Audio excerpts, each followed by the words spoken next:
दोस्तों, बहुत दिनों के बाद मिल रहे हैं। कुछ लोगों के कमेंट्स भी आए थे और उनको भी रिप्लाई नहीं दे सका था, तो उसके लिए भी माफ़ी चाहता हूँ। तो अभी हम बैक टू बैक स्टॉक के एनालिसिस करने वाले हैं। हमें स्टॉक एनालिसिस इसके लिए करने की ज़रूरत है क्योंकि हम फंडामेंटल और टेक्निकल एनालिसिस कोर्स कंप्लीट करने के बाद हम पोर्टफोलियो मैनेजमेंट सीखने वाले हैं और उसकी प्रिपरेशन के लिए हमें स्टॉक एनालिसिस की ज़रूरत होगी। अभी हमने जितना भी पढ़ा है उसके बेसिस पे हम स्टॉक्स का एनालिसिस करने वाले हैं। स्टॉक एनालिसिस आपको हमारा जो यूट्यूब चैनल है उसके प्लेलिस्ट में इधर एक फोल्डर बनाएंगे और उसमें आपको ये सारे एनालिसिस मिलेंगे। उसका नाम रखेंगे स्टॉक एनालिसिस। इन सारे स्टॉक एनालिसिस को हम फंडामेंटल एनालिसिस के फोल्डर में इंक्लूड नहीं करने वाले हैं। इसका एक सेपरेट फोल्डर बनेगा। जब हम पोर्टफोलियो मैनेजमेंट सीखेंगे उस वक्त हम इन सारे स्टॉक एनालिसिस के रेफरेंसेस को यूज़ करेंगे जो हमने ऑलरेडी एनालिसिस करके आपके लिए अपलोड किए रहेंगे, जिससे आपका कॉन्फिडेंस बढ़ेगा और आपको हमने जितना भी एनालिसिस किया है वो सही था कि गलत था वो भी देखने मिलेगा। अगर एनालिसिस सही रहेगा तो आप आपके फ्यूचर के करियर में इस तरह से और इससे बेहतर तरीके से स्टॉक एनालिसिस कर सकेंगे और आपका एक अच्छा स्ट्रॉन्ग पोर्टफोलियो बना सकोगे। इस लेसन को बिल्कुल मिस मत करना और इस लेसन को स्टार्ट टू एंड ज़रूर देखना, क्योंकि एंड ऑफ लेसन हम कुछ चीज़ें डेवलप करेंगे और उसकी आपको एक लिंक प्रोवाइड करेंगे जिससे आप इन सारे स्टॉक्स को मूवमेंट को ट्रैक कर सकेंगे और इन सारे एनालिसिस को फॉलो कर सकेंगे। तो चलो अभी हम एक स्टॉक का एनालिसिस करेंगे। इस स्टॉक का नाम है इंटरग्लोब एविएशन। पहले हम स्क्रीनर वेबसाइट पे चेक करेंगे कि इस स्टॉक की पोजीशन क्या है और किस तरह से इस स्टॉक का पास्ट परफॉर्मेंस था। इसका जो मार्केट कैप है वो 95,000 करोड़ का है और इसकी जो करंट मार्केट प्राइस चल रही है वो है 2,474 रुपीज़। तो चलो इसके क्वार्टरली रिजल्ट पे देखते हैं। अगर क्वार्टरली रिजल्ट्स आप देखोगे तो 2020 में कोरोना की सिचुएशन की वजह से एविएशन इंडस्ट्रीज को बहुत सारा लॉस हुआ था और उसके बाद उन्होंने रिकवर किया है और अभी इनका जो रेवेन्यू है वो क्वार्टरली रेवेन्यू 16,683 करोड़ का है। कंपनी कंटिन्यूअसली नेट प्रॉफिट जो है लॉस में बुक कर रही थी और अभी इनका लास्ट 3 क्वार्टर से प्रॉफिट बढ़ रहा है। इनके आप ऑपरेटिंग मार्जिन भी देख सकोगे जो बढ़ रहे हैं और अच्छे ग्रो कर रहे हैं। अदर इनकम भी अच्छा खासा ग्रो कर रहा है। अभी ये कंपनी जो है वो इंटरेस्ट अच्छा पे कर रही है, यानी कि ज़्यादा इंटरेस्ट पे कर रही है। अगर इसके प्रॉफिट एंड लॉस स्टेटमेंट में जाएंगे तो आप देख सकते हैं कि स्टार्टिंग में ये कंपनी प्रॉफिट कमा रही थी और उसके बाद सडनली ये लॉस करना स्टार्ट किया और अभी ये वापस प्रॉफिट कमा रही है। ऑपरेटिंग मार्जिन भी आप देख सकते हैं, इधर 0, 9%, 4%, 14%, 20% तक था और इधर आप देख सकते हैं अभी वो वापस 20% तक आया है। बैलेंस शीट में जाएंगे और अगर देखेंगे तो शेयर कैपिटल जो है वो बढ़ा हुआ है, 360 से 386 करोड़ तक गया है। इसके बाद अगर आप इसके रिजर्व्स देखेंगे तो अच्छे खासे बढ़ रहे थे और उसके बाद सडनली ड्रॉप होके अभी वो माइनस में है। रिजर्व मतलब शेयर होल्डर की कैश होती है। उसके बाद बोरोइंग्स मतलब जो लोन लिया है, अगर आप देखेंगे तो लोन उनका बढ़ रहा है और अभी उनका 44,000 करोड़ का लोन है। उसके बाद फिक्स असेट में देखेंगे तो 800 करोड़ के फिक्स असेट थे। उसके बाद उन्होंने 2016 तक 4,700 के किए, अभी वो 27,000 करोड़ के किए, यानी कि उन्होंने फिक्स असेट में बहुत ज़्यादा इन्वेस्टमेंट की है। उनकी इन्वेस्टमेंट भी बढ़ी है। जो इन्वेस्टमेंट पहले 523 करोड़ की थी उसके बाद बढ़ के उन्होंने 3,700 करोड़ और अभी वो 11,000 करोड़ की है। और इसी इन्वेस्टमेंट की वजह से आप प्रॉफिट एंड लॉस स्टेटमेंट में जाते हो और देखते हो तो इधर अदर इनकम अच्छा खासा जनरेट हो रहा है और जो रेवेन्यू है वो इस फिक्स असेट की वजह से बढ़ रहा है, यानी कि कंपनी अपना फिक्स असेट बढ़ा रही है कंटिन्यूअसली और अपना जो रेवेन्यू है वो भी ग्रो कर रही है। अभी बैलेंस शीट में और अगर देखते हैं तो इसकी जो टोटल बैलेंस शीट है वो अभी 60,000 पे ऊपर खड़ी है। तो ओवरऑल स्क्रीनर पे देखने के लिए हमारे पास इतना ही है। अभी हम लोग इन्वेस्टर सेक्शन में चले जाते हैं। इन्वेस्टर सेक्शन में आप देखोगे तो प्रमोटर की जो होल्डिंग है वो अराउंड 67% की है, तो मैक्सिमम प्रमोटर की होल्डिंग है। उसके बाद जो 2 नंबर पे होल्डिंग है वो FIS की है, मतलब फॉरेन इन्वेस्टर ने इन्वेस्ट किया है। फिर डोमेस्टिक इन्वेस्टर ने इन्वेस्ट किया है, यानी कि जो बिग हैंड है वो सारे बड़े के बड़े हैं और जो पब्लिक है यानी कि हम लोग जो इन्वेस्टमेंट है वो बहुत कम है। तो इस कंपनी में जो बड़े लोग हैं उन्होंने ज़्यादा इन्वेस्टमेंट किया है कंपेयर टू पब्लिक। तो ये स्ट्रॉन्ग हैंड के अंडर में आता है इनका शेयर होल्डिंग पैटर्न। इसमें ज़्यादा पब्लिक इंटरेस्टेड नहीं है, लेकिन जो बड़े लोग हैं वो इंटरेस्टेड है। अभी एफआईआईज ने भी शेयर होल्डिंग का जो पोर्शन था वो बढ़ाया, 19% किया, अभी 19% के ऊपर भी जा रहे हैं। सेम जो आप देख सकते हैं 8% से लेके 10% और 10.37% ये भी उन्होंने बढ़ाया हुआ है डीआईज ने। और जो प्रोपोर्शन में कम हुआ है वो 4 to 5% कम हुआ है प्रमोटर्स का। तो अभी हम लोग हमारे फाइनेंशियल मॉडल पे जाके देखते हैं कि इसकी क्या सिचुएशन है। आप सभी को पता है जब भी हम लोग फंडामेंटल एनालिसिस करते हैं तो उसके लिए हम लोग एक फाइनेंशियल मॉडल बनाते हैं और उसका लास्ट 5 ईयर्स का डेटा लेते हैं और फ्यूचर के 5 ईयर्स के डेटा को अज्यूम करते हैं। हमने जो डेटा लिया है वो इधर है, आप देख सकते हैं इनकम स्टेटमेंट का डेटा है और बैलेंस शीट का डेटा है। अभी जो शेयर प्राइस है वो 2475 रुपीज़ है। नंबर ऑफ कंपनी के पास शेयर्स जो है वो 38 करोड़ के है। इक्विटी रिस्क प्रीमियम हम लोगों ने 8% लिया है। रिस्क फ्री रेट जो मार्केट में अभी चल रहा है वही 7.2% है। लीवर्ड बीटा जो 5 ईयर्स का मैंने आप लोगों को बताया था किधर से लेना है वो 0.48 है। तो ये ओवरऑल जो डेटा है वो हम लोगों ने ऑलरेडी ले चुके हैं। अगर कंपनी के पास्ट परफॉर्मेंस को देखते हैं तो कंपनी का जो रेवेन्यू था वो 28,000 करोड़ से अभी 54,000 करोड़ का हुआ है, ऑलमोस्ट डबल हुआ है। अगर आप रेशो में देखते हो तो ईयर ऑन ईयर ग्रोथ जो है वो अराउंड 57% की दिखा रही है। ये वेटेड एवरेज ग्रोथ है। अगर आप अदर इनकम भी देखते हो तो 25% से ग्रो हुआ है और इसमें से जो पोर्शन है वो 93% एक्सपेंसेस का है। फाइनेंस कॉस्ट उनकी 7.37% तक है और डेप्रिसिएशन 18% है, जो कि बहुत ज़्यादा है। अभी हमने जब अजम्पशंस किया तो आप इसमें देख सकते हो 57 की जगह पे हम लोगों ने 20% कंसिडर किए हैं, यानी कि रेवेन्यू ग्रोथ जो है वो हमने कंपेयर टू उनके पास्ट परफॉर्मेंस से बहुत कम कंसिडर किया है। उसके बाद अदर इनकम भी आप देखेंगे तो कम ही कंसिडर किया है। उसके बाद जो टोटल एक्सपेंसेस है उसमें हमने इम्प्रूवमेंट किए हैं। ऐसा क्यों किया है मैं आप लोगों को बताता हूँ। अगर उनके वापस हम लोग क्वार्टरली रिजल्ट पे जाते हैं तो रिसेंट क्वार्टरली रिजल्ट पे उन्होंने 30% का ऑपरेटिंग प्रॉफिट रखा है, जो कि 19% और 21%। इसके कंपैरिजन में 20% तो एवरेज उनका ऑपरेटिंग प्रॉफिट आ ही सकता है फ्यूचर के रिजल्ट्स में। तो इसके लिए हम लोगों ने इसका 20 अबव रखा है। तो आप इधर देख सकते हैं 100 माइनस 20 करेंगे तो 80%। तो हमने स्टार्टिंग के पहले 2 ईयर्स के लिए 85% रखा और उसके बाद 80% किया है, यानी कि ऑपरेटिंग प्रॉफिट जो है वो 20% कंसिडर किया है। अगर इनकम स्टेटमेंट के बाद बैलेंस शीट में जाते हैं तो बैलेंस शीट के अजम्पशंस जो है वो रेगुलर रखे हैं। सिर्फ पेएबल डेज जो है वो जो कम हुए हैं वो हम लोगों ने कम इधर कंसिडर किए, बाकी जो है वेटेड एवरेज के हिसाब से ही कंसिडर किए हैं। उसके बाद जो टोटल करंट असेट्स है, अभी क्या हुआ है कि कंपनी ने ऑलरेडी अच्छी खासी ग्रोथ की है उनके असेट्स में, तो इसके बाद जो असेट्स ग्रोथ है वो उतनी ज़्यादा नहीं दिखेगी क्योंकि कंपनी ऑलरेडी बड़ी हो चुकी है। तो वो लोग प्रपोर्शन में ही उनका असेट्स बढ़ाएंगे। तो हमने भी उसी तरह से प्रपोर्शन में बढ़ाया है। फिक्स असेट जो है वो 37% की जगह पे 15% कंसिडर किया है एवरी ईयर, जिससे 27,000 करोड़ का फिक्स असेट 37,000 करोड़ तक जाते हुए दिखेगा। उसके बाद उनका जो करंट असेट्स है वो भी हम लोगों ने 10% से इंक्रीज़ किया है। कैपेक्स में भी हम लोगों ने इंक्रीमेंट दिखेगा आपको, क्योंकि हमने एक फिक्स असेट बढ़ाया है। उसके बाद जो कैश बच रही है उसको हम लोग रिपे कर रहे हैं, यानी कि लोन रिपे कर रहे हैं। अभी उनके पास बैलेंस शीट पे जाएंगे, आपको मैं बैलेंस शीट दिखाता हूँ। इधर आप देखोगे तो ये बैलेंस शीट पे लोन बढ़ता हुआ दिख रहा है।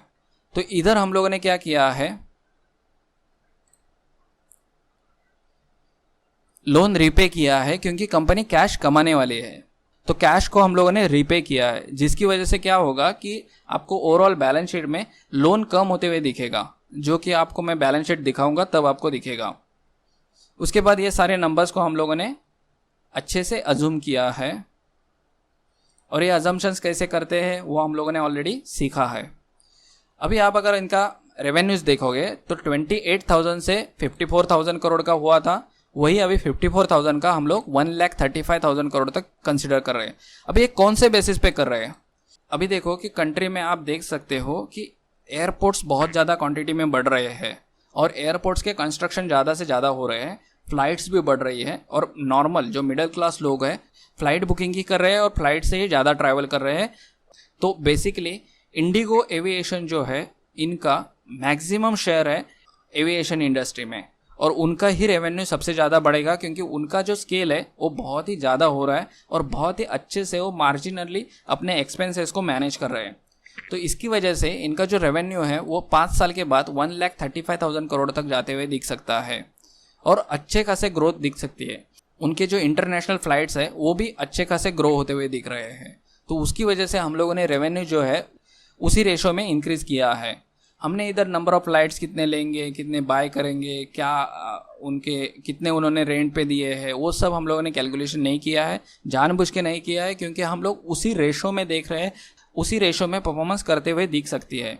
हमने इधर हमारा परफॉर्मेंस जो है वो लोअर साइड पे रखा है, बल्कि हमें 57% सजेस्ट कर रहा है, जो कि हम लोग 20% ही कंसिडर कर रहे हैं। और उसके हिसाब से कंपनी जो है प्रॉफिटेबल दिख रही है।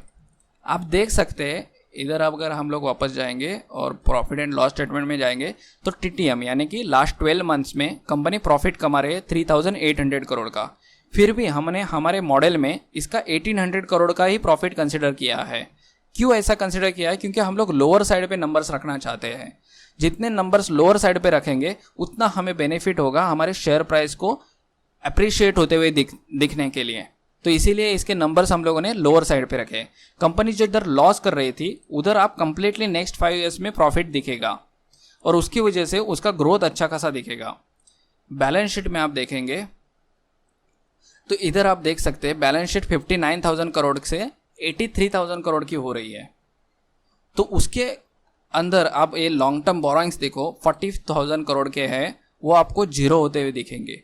शॉर्ट टर्म बोरोइंग्स भी ऑलमोस्ट जीरो होते दिखेंगे। लेकिन कंपनी कुछ ना कुछ लोन रखेगी और डिविडेंड पे कर सकती है, यानी कि इधर जो डिविडेंड पे कर रही थी 230 करोड़ का, वैसे इधर डिविडेंड पे करते हुए दिखेगी, जिससे क्या होगा कि जो लॉन्ग टर्म में शेयर होल्डर्स है उनको भी थोड़ा बहुत प्रॉफिट शेयर होते जाएगा। तो डिविडेंड शेयर अगर देती है कंपनी इस प्रॉफिट में से, तो कंपनी का लोन जो है वो आपको ज़्यादा तक रिड्यूस होते हुए नहीं दिखेगा। इधर भी आपको नहीं दिखेगा और इधर भी नहीं दिखेगा। अगर कंपनी लोन रिड्यूस करने के पीछे जाती है तो कंपनी मैक्सिमम लोन रिड्यूस करेगी या फिर लोन लेगी और एक्सपांड कर सकती है, जो भी उनका रहेगा। लेकिन आज के तारीख में हम लोगों ने रिड्यूस करते हुए दिखाया है और ये जो डिसीजन होगा वो कंपनी का होगा। कोई भी एनालिसिस इस तरह का अजम्पशंस नहीं कर पाता है।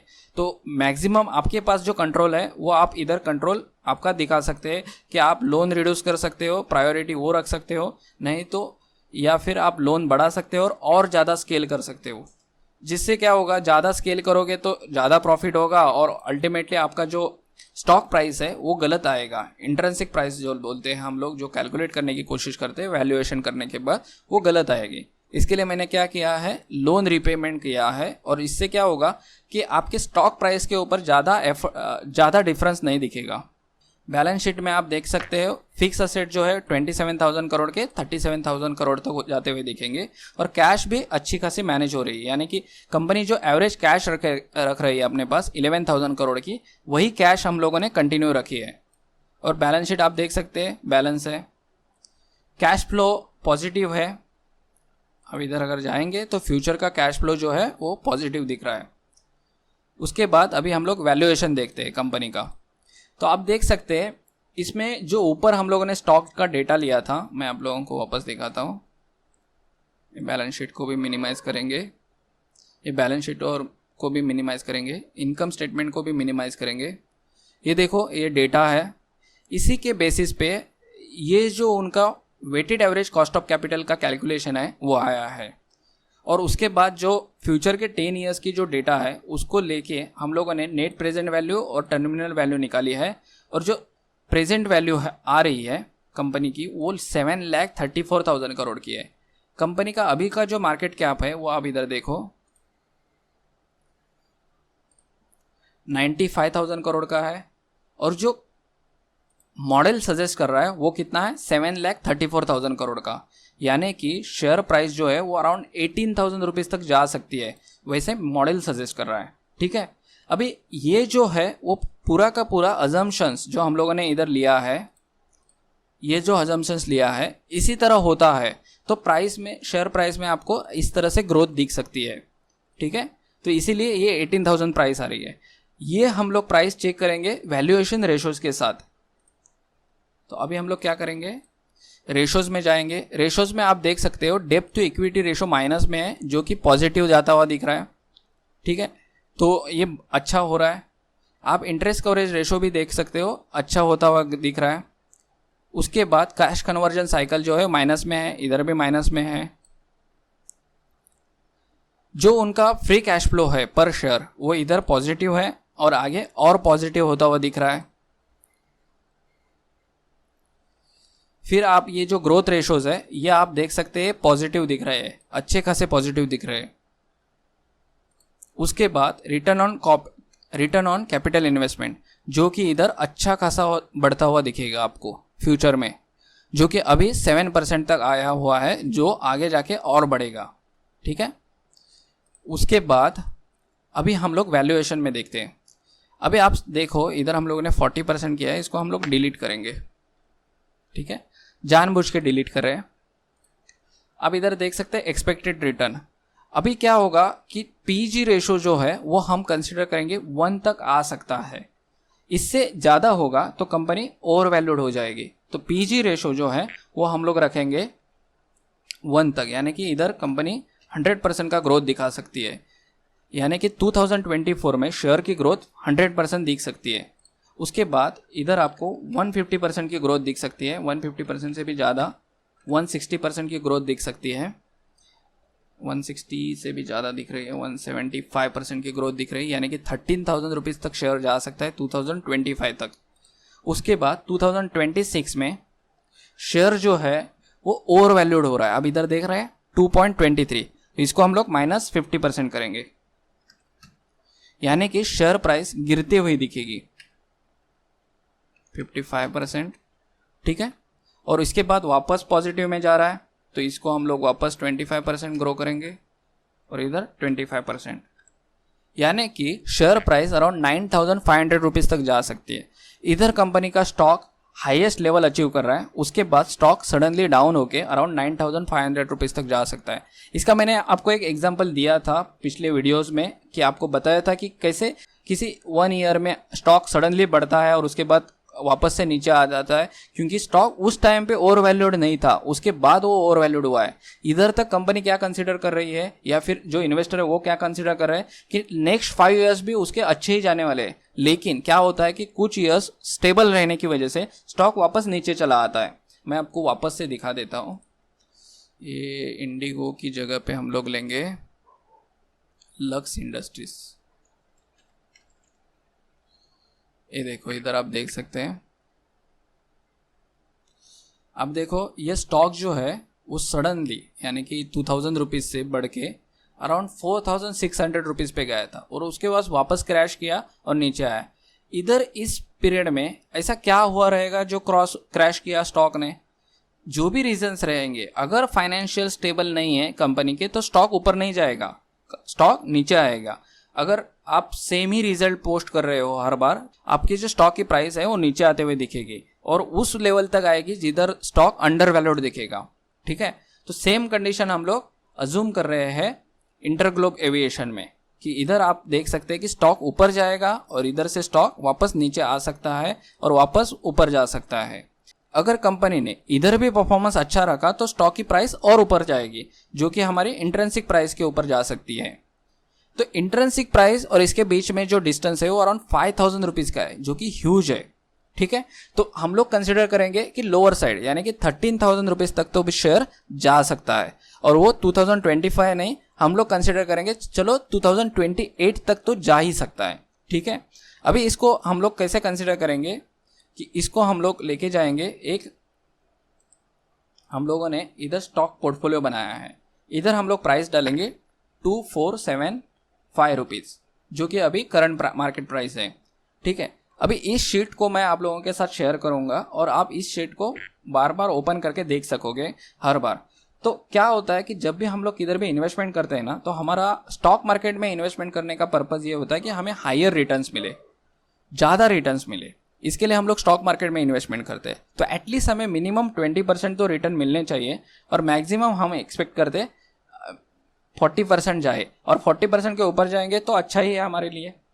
तो 20 से 40% के बीच में क्या प्राइसेस में चेंज हो रहे हैं वो हम लोग नेक्स्ट 5 ईयर्स में देख सकते हैं। अगर स्टॉक 6,000 रुपीज़ तक चला जाता है तो हमें 20% का रिटर्न मिलेगा, और स्टॉक 13,000 रुपीज़ तक चला जाता है तो हमें 40% का रिटर्न मिलेगा नेक्स्ट 5 ईयर्स में। नेक्स्ट 5 ईयर्स में अगर स्टॉक जाता है तो हमें ये रिटर्न्स मिलेंगे। हम लोग ये कैलकुलेशन क्यों कर रहे हैं? क्योंकि हम जब पोर्टफोलियो मैनेजमेंट करेंगे तब हम लोग इनके रेफरेंसेस लेने वाले हैं और उसके बाद पोर्टफोलियो को मैनेज करना कैसे है वो सीखने वाले हैं। तो इसके लिए हम लोग ऑलरेडी एनालिसिस करके रखेंगे और इन स्टॉक के प्राइसेस ऊपर नीचे हो जाएंगे, जैसे भी चलेंगे आगे बढ़ेंगे, क्वार्टरली रिजल्ट आएंगे, उनके प्राइसेस चेंज होंगे और उसके हिसाब से स्टॉक प्राइसेस अचीव करते हैं कि नहीं वो देखने के लिए ऑलरेडी इन वीडियोज़ को हम लोग अपलोड करके रख रहे हैं। तो आपको क्या होगा, कभी भी ऐसा नहीं लगेगा कि नहीं आपने अभी आप बता रहे हो कि ये स्टॉक बढ़ रहा है करके। नहीं, हम लोग अभी एनालिसिस करेंगे और फ्यूचर के एनालिसिस को अभी एनालिसिस करके समझेंगे कि ये स्टॉक उधर तक जा सकता है कि नहीं और कौन से बेसिस पे जा सकता है। तो अगर आप देखोगे इधर आपको 13,000 रुपीज़ के प्राइस दिखा रहे हैं 25 में, अगर वो नहीं जाती है और 5 ईयर्स में चली जाती है, स्लो ग्रोथ दिखती है, मतलब जो हमने 20% की ग्रोथ दिखाई है उससे भी कम ग्रोथ होती है और 13,000 5 ईयर्स भी लेते हैं तो भी हमें क्या रिटर्न्स मिलेंगे? 40% के रिटर्न रहेंगे जो कि हायर रिटर्न है। अगर हमें 20% के रिटर्न लेंगे तो भी अच्छे रिटर्न्स मिलेंगे। अभी ये स्टॉक्स हम लोग आपको सजेस्ट नहीं कर रहे हैं बाय करने के लिए, हम एनालिसिस करना सीख रहे हैं। और मैं कोई भी आज तक जितने भी स्टॉक मैंने अपलोड किया है, एनालिसिस अपलोड किया है, मैंने कोई भी स्टॉक आपको सजेस्ट नहीं किया है कि ये स्टॉक आपको खरीदना है। हम एनालिसिस करके देख रहे हैं कि अगर मार्केट आज के तारीख में हायर साइड पे है, अगर हायर लेवल पे है तो कौन से स्टॉक्स में हमें अपॉर्चुनिटीज मिल रही है।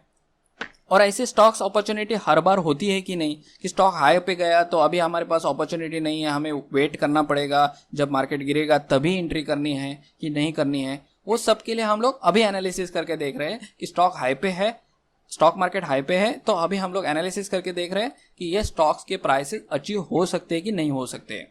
तो इसीलिए मैंने इस स्टॉक का एनालिसिस किया है। लोअर साइड पे एनालिसिस करने के बाद हमें ये प्राइस मिल रही है अपने वैल्यूएशन रेशोज के साथ, और ये प्राइस मिल रही है हमें इंट्रिंसिक प्राइस के साथ, यानी कि वैल्यूएशन कैलकुलेशन के बाद, जो कि हम लोगों ने DCF वैल्यूएशन किया है उसके बेसिस पे। अभी इसको मैं मिनिमाइज करता हूँ, रेशो एनालिसिस को भी मिनिमाइज करता हूँ। अभी देखते हैं शेयर होल्डिंग्स में। आप देख सकते हैं प्लेज परसेंटेज किसी के भी नहीं है, यानी कि प्रमोटर्स ने अपने शेयर्स को प्लेज नहीं किया है, तो इधर थोड़ी रिस्क कम है। अभी शेयर प्राइस एनालिसिस में जाते हैं, इसको भी मिनिमाइज करेंगे तो आपको बेहतर तरीके से दिखेगा। अब देखो शेयर प्राइस जो है 2016 में 873 रुपीज़ की थी, आज के तारीख में वो शेयर प्राइस 2400 रुपीज़ की है। इतने सालों के बाद शेयर प्राइस में अगर आप एवरी ईयर 10,000 इन्वेस्ट करते तो 90,000 कैपिटल इन्वेस्ट होता था, और उस 90,000 कैपिटल के ऊपर आपको 1,62,000 रिटर्न आता था, जो कि शेयर ने डाउन साइड पे रिटर्न नहीं दिया है बल्कि रिटर्न अच्छा दिया है। जब आप स्टॉक मार्केट में इन्वेस्टमेंट करते हो तो ये अच्छा रिटर्न नहीं होता है। इसके लिए मैंने आपको हिस्ट्री भी दिखाई है कि स्टॉक ने किस तरह से परफॉर्मेंस किया है, लेकिन अभी जो उनके रिजल्ट्स आ रहे हैं और उन्होंने जो रिसेंट रिजल्ट पोस्ट किए हैं उसके बेसिस पे स्टॉक अच्छे खासा पॉजिटिविटी दिखा रहा है और फ्यूचर में इस प्राइस को दिखा रहा है जो कि अचीव हो सकती है। और आज के तारीख में ये प्राइस चल रही है, और रेशो एनालिसिस के भी हिसाब से जब हम वैल्यूएशन रेशोज को देख रहे हैं उसके बेसिस पे हमें ये स्टॉक अराउंड इस प्राइस को दिखा रहा है, यानी कि पी अराउंड 140 तक जा सकता है ऐसे दिखा रहा है, और उसके बाद वापस पी नीचे आता हुआ दिखेगा 25 के रेंज में, और पीबी रेशो जो है इधर पॉजिटिव होता हुआ दिखेगा। और ये कितना होना चाहिए, क्या होना चाहिए, मैंने ऑलरेडी आपको बताया है। आपने ऑलरेडी हमारे प्रीवियस वीडियोस देखेंगे तो आपको समझ में आएगा। अगर आप प्योरली न्यू हैं और आप फर्स्ट टाइम इस वीडियोस को देख रहे हैं तो आपको फंडामेंटल एनालिसिस का पूरे वीडियोस को देखना चाहिए, और इन मॉडल्स को कैसे क्रिएट किया जाता है उसको भी समझना चाहिए। क्योंकि क्या होता है कि हम जब इन्वेस्टमेंट करते हैं तो कभी कभी क्या होता है कि हम देखते हैं कि नहीं पी बढ़ा है तो ये स्टॉक शायद ओवर वैल्यूड हुआ रहेगा, तो हम इस स्टॉक को बेच देते हैं। ऐसा नहीं है कि स्टॉक में अगर पॉजिटिविटी है और स्टॉक और बढ़ने वाला है, ग्रोथ अच्छा दिखा रहा है, तो स्टॉक की प्राइस और भी जा सकती है। तब हमें पीजी रेशोज के ऊपर डिपेंडेंट होने की जरूरत है। पीजी रेशोज के बाहर अगर हम लोग कुछ अजम्पशंस कर रहे हैं तो वो ज्यादा ओवर वैल्यूड हो जाता है। स्टॉक की प्राइस 18,000 रुपीज जाती है इधर भी, या फिर इस साल में भी जाती है, तो भी क्या होगा, स्टॉक इधर पीजी रेशो में ओवर वैल्यूड जाएगा। ठीक है, तो ये आप लोगों को ध्यान में रखना है। और इन सारी चीज़ों को ध्यान में रखते हुए इस स्टॉक के एनालिसिस को हम लोगों ने इधर अपलोड करके रखा है। ऐसे और स्टॉक्स के एनालिसिस करेंगे और इधर अपलोड करेंगे, और जब पोर्टफोलियो मैनेजमेंट का जब हम लोग लेसन देखेंगे तो इनके रेफरेंसेस लेंगे कि हमने किस तरह के एनुअल रिटर्न्स एक्सपेक्ट किए थे और कितने रिटर्न्स अभी तक अचीव हुए हैं और क्या उसकी प्राइसेस है आज के तारीख में। इस प्राइस को चेंज नहीं करने वाले, 82475 ही रहेगी। इधर जब दूसरी कंपनी का करेंगे तो उस टाइम पे भी चेंज नहीं करेंगे। एक पॉसिबिलिटीज़ को देखेंगे कि अभी हम लोग आगे के स्टॉक्स करेंगे एनालिसिस, तो हम देखेंगे 3 ईयर्स तक कोई टारगेट अचीव हो रहा है जिसमें हमें 40% का रिटर्न अचीव हो रहा है कि नहीं, या फिर नेक्स्ट 2 ईयर्स बहुत क्रिटिकल दिख रहे हैं, वो भी चेक करने की कोशिश करेंगे। यानी कि क्या कि हम उस स्टॉक को 3 ईयर्स तक होल्ड करेंगे, इधर हम लोग 5 ईयर्स तक होल्ड करेंगे, इधर 3 ईयर्स तक होल्ड करेंगे, तो वो सारी चीज़ों को देखेंगे। अगर कोई स्टॉक हमारे हाईएस्ट प्राइस पे, यानी कि जो प्राइस हम लोगों ने इधर अचीव की है 18,000 13,000, अगर ये प्राइस हमें जल्दी अचीव होती है तो हम उसमें से एग्जिट करेंगे, नेक्स्ट 3 ईयर्स बच जाएंगे हमारे, जिससे हमारे और अच्छा प्राइस मिलता है कि नहीं फ्यूचर में उसकी वेट करेंगे, क्योंकि हमारे 5 ईयर्स की जगह पे हमें उस स्टॉक ने 2 ईयर्स में ही रिटर्न दिया रहेगा। तो इसको कैसे मैनेज करना है पोर्टफोलियो में, वो भी हमें देखना होगा फ्यूचर के लिए लेसन्स में। तो उसको हम लोग फ्यूचर के लेसन्स में देखेंगे और उसको हम लोग सही से समझेंगे। तो अभी इस लेसन में इतना ही, अभी मिलते हैं नेक्स्ट स्टॉक एनालिसिस में।